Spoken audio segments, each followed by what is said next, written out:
The world reserve currency is the dollar. It's collapsing against assets like the S&P index, like real estate, like gold, like art. And this is a sobering thought. If we had sound money, the dollar wouldn't collapse. But you've probably seen this chart. This is the dollar collapsing against consumer goods.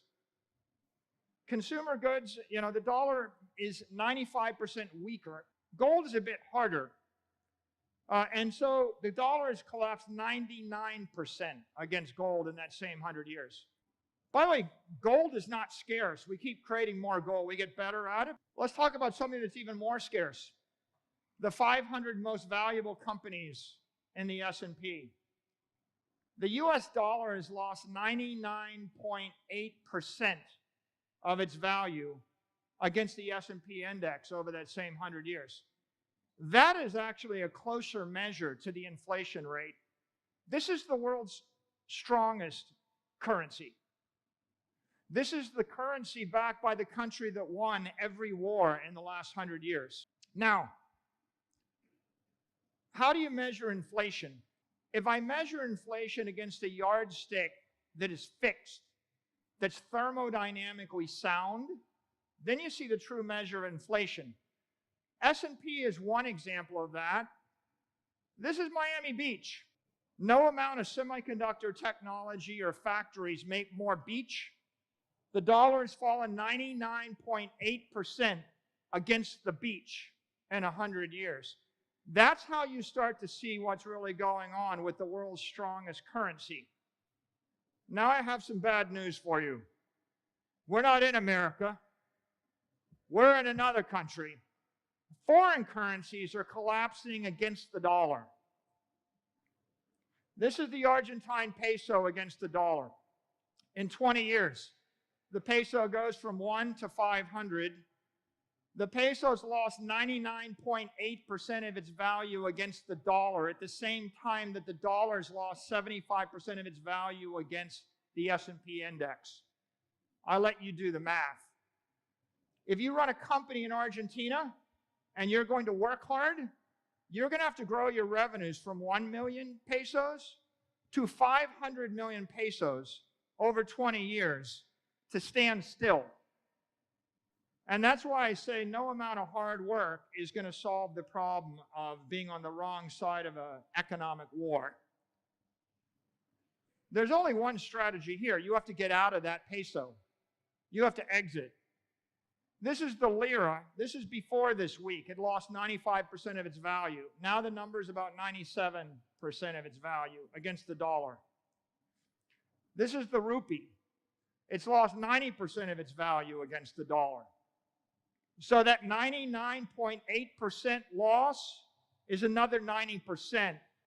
When the government actually collapses the currency 99.9%, what it means is over 100 years, they in essence take all of your wealth and they redistribute it to their cronies, to whoever they want. And that's the rate at which it's going. This is Pakistan, 82% against the dollar. This is the Brazilian real, 65% against the dollar. Conclusion.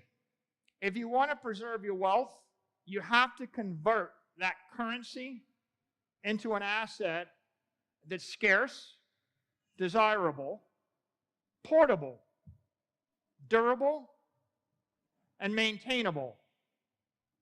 Right? There are certain things that are scarce and desirable, but they don't move, like beachfront property.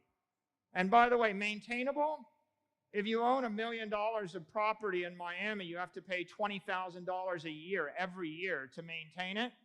And it gets assessed up. So you have to have $1 million to cover the taxes on $1 million of property in Miami Beach over about 20 years. You can't maintain it. So you're going to be a smart investor. Here's smart investors, people bragging about making money in the stock market. The S&P index is going up 7 to 8% a year.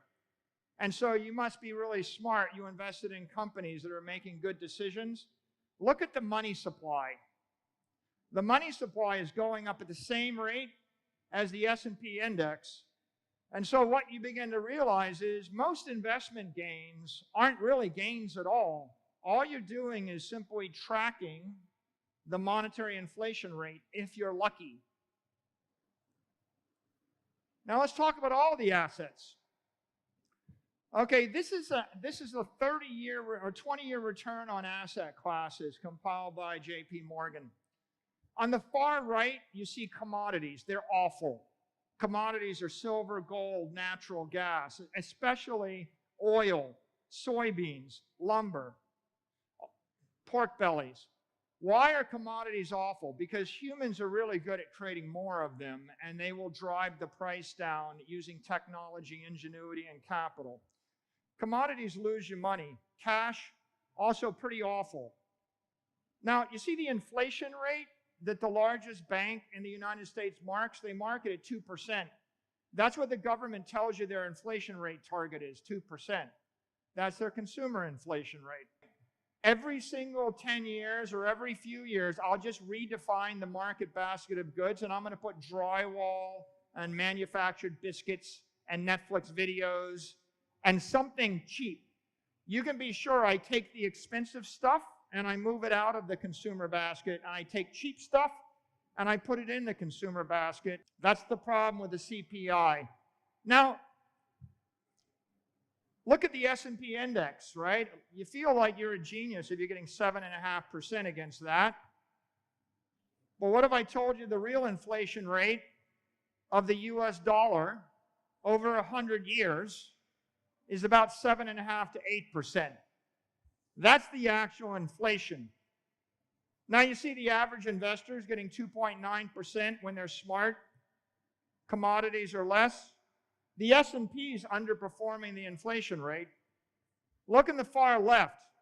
What's your best chance? It's called a REIT, Real Estate Investment Trust.